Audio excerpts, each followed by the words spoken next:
सरकार बदली, सियासतदान बदले, लेकिन 42 साल बाद भी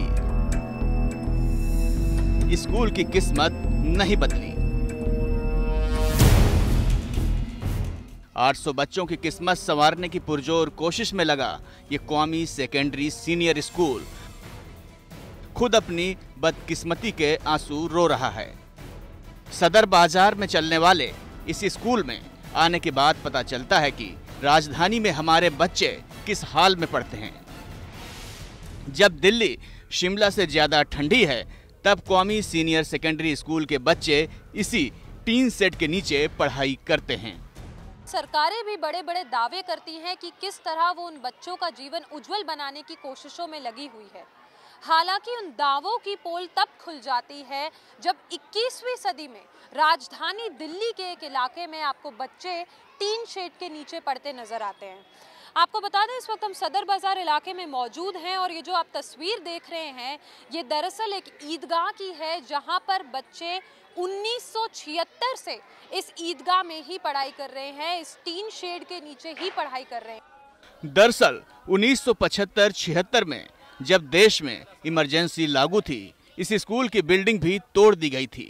उसके बाद एमसीडी से लेकर दिल्ली विधानसभा में कांग्रेसी और गैर कांग्रेसी सरकारें आईं, लेकिन नई बिल्डिंग बनाने का वादा सिर्फ वादा ही रहा। हम यहीं पर स्कूल में पढ़ा रहे हैं, ठीक है। तो अब मजबूरी है कि 800 बच्चे हैं हमारे यहाँ। अब 800 बच्चे हम कहाँ ले जाएं? उर्दू मीडियम के बच्चे हैं, कहाँ जाएंगे बच्चे? ये तो इनका फ्यूचर का सवाल है। हम इन बच्चों को कहाँ भेजें? हमारे पास हम तो पढ़ा रहे हैं इनको। अब परेशानी भी है तो हम क्या करें? बिल्डिंग नहीं तो हमें तो स्कूल तो चलाना है, स्कूल तो हमें चलाना है, स्कूल हम चला रहे हैं। 42 साल बाद अब स्कूल आम आदमी पार्टी और बीजेपी की लड़ाई में फंसा है। दिल्ली सरकार एमसीडी पर स्कूल की जमीन हड़पने का आरोप लगा रही है। दिल्ली सरकार का दावा है कि एमसीडी स्कूल की जमीन हड़पकर पार्किंग बनाना चाहती है, जबकि बीजेपी नेता विजेंद्र गुप्ता कहते हैं कि पार्किंग स्कूल के पीछे बने बूचड़ खाने की जमीन पर बन रही है और दिल्ली सरकार उस पर अड़ंगा लगाने के लिए स्कूल का नाम उछाल रही है। मैं ये कहूँगा कि आम आदमी पार्टी एमसीडी के कामों में रोड़ा अटका रही है। सदर बाज़ार का जो एरिया है वहाँ पर एक पार्किंग जो प्रपोज्ड है और जहाँ 2010 से पार्किंग चल रही है और जो उस क्षेत्र की सबसे बड़ी ज़रूरत पार्किंग है, उस प्लॉट पर पार्किंग डीडीए बनाना चाहती है और दिल्ली सरकार उसको काम करने से रोक रही है, बच्चों का बहाना लेके, स्कूल का बहाना लेके। उधर स्कूल के प्रिंसिपल का कहना है कि डीडीए ने कोर्ट में उन्हें 4000 स्क्वायर मीटर जमीन देने का वादा किया था, लेकिन जमीन अब तक नहीं मिली।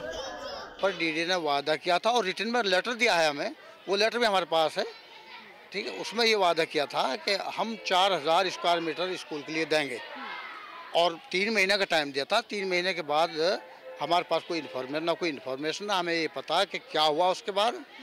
अभी तक कोई हमारे पास कोई इन्फॉर्मेशन नहीं है। हाई कोर्ट का ऑर्डर था 3 महीने का कि विदिन 3 मंथ्स जो है इनको लैंड जो अलॉटमेंट किया जाए, लेकिन up to this time there is no allotment at all. अब देखना है कि एक बार फिर चुनाव की दहलीज पर खड़ी दिल्ली ठंड में ठिठुरते बच्चों का ख्याल रखती है या फिर स्कूल की जमीन पर सियासत यूं ही चलती रहेगी।